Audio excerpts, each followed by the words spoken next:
Ladies and gentlemen, the police shortage, well, that's still going on in America.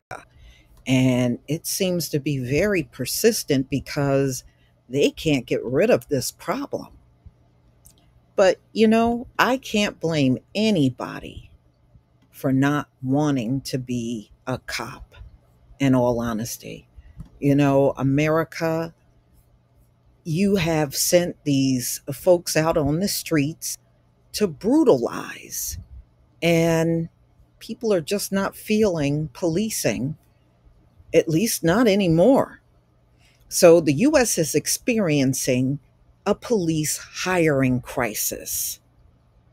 Mm-mm-mm. So, Goodhue, this is Minnesota. Police Chief Josh Smith struggles this summer to fill vacancies in his small department. He warned the town city council that unless pay and benefits improve, finding new officers would never happen. When nothing changed, Smith, the police chief, he quit. So did a few of his remaining officers, leading the Minnesota town of 1,300 residents to shutter its police force in late August.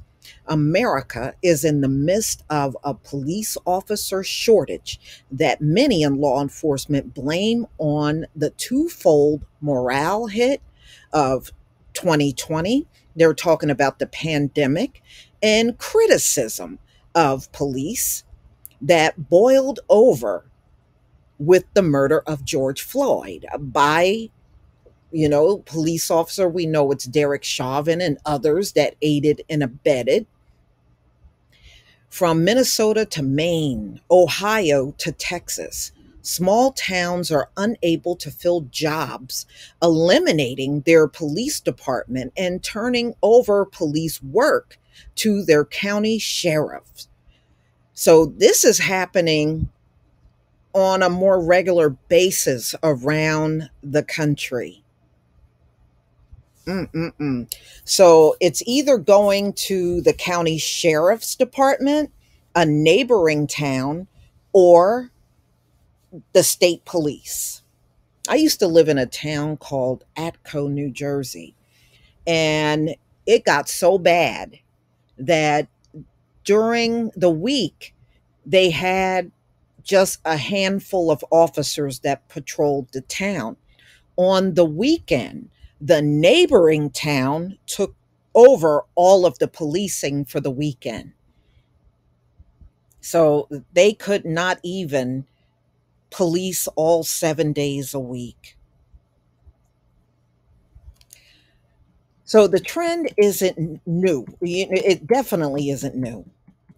So they're saying right now 521 US towns and cities with populations of 1,000 to 200,000 disbanded policing between 1972 and 2017, according to a peer review. A 2022 paper by Rice University, professor of economics, Richard T. Boylan. In the past 2 years, at least 12 small towns have dissolved their departments.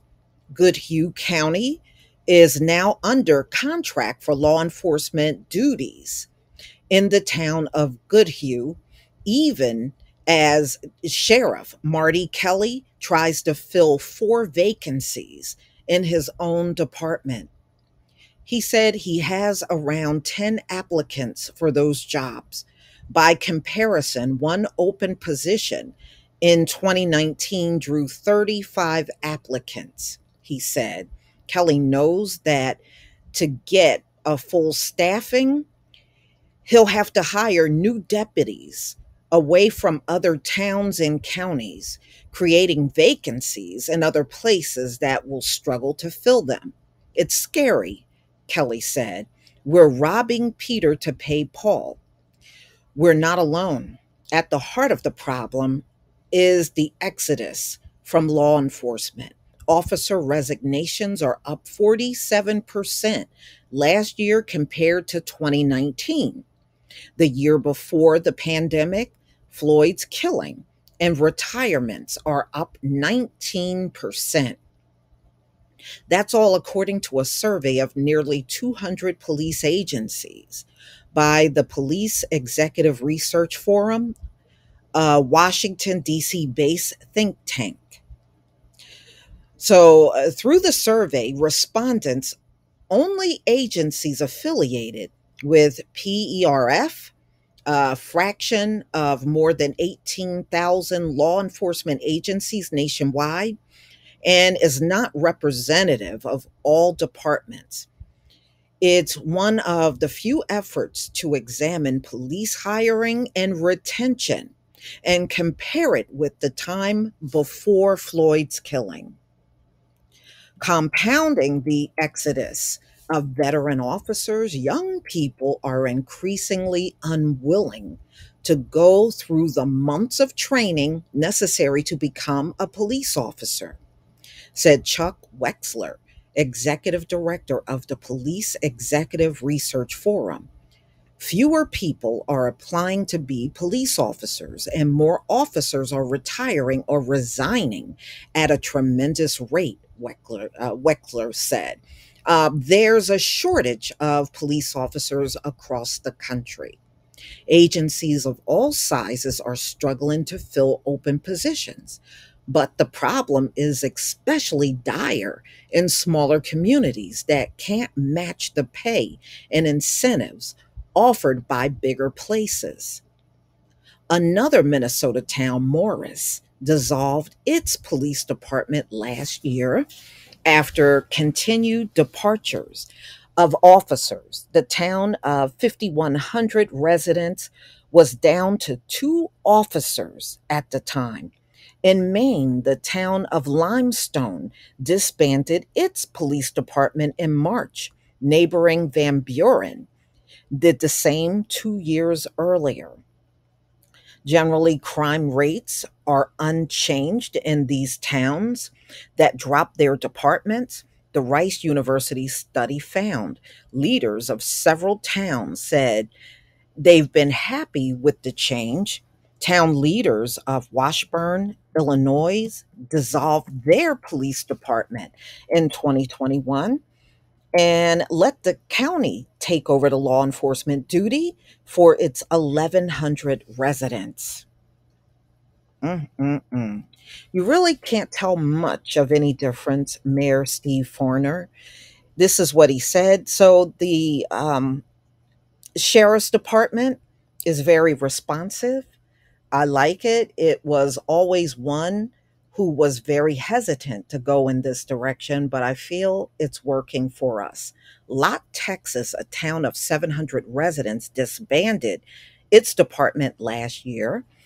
Mayor Sue Tacker said the town was going broke and couldn't afford to pay two officers and two other employees.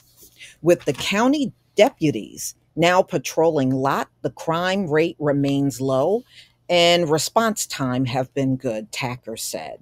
She believed residents are okay with the change. I haven't had any gripping or fussing, so I think they mean griping. They spelled it wrong, or fussing, Tacker said. So Goodhue occupies 1 square mile of 65 miles north of Minneapolis. So now it made up tidy homes and very small businesses, bakeries, florists, a cafe, supermarket, taxidermist. So it's just one of those small towns with a bunch of mom and pop shops. That's what it sounds like.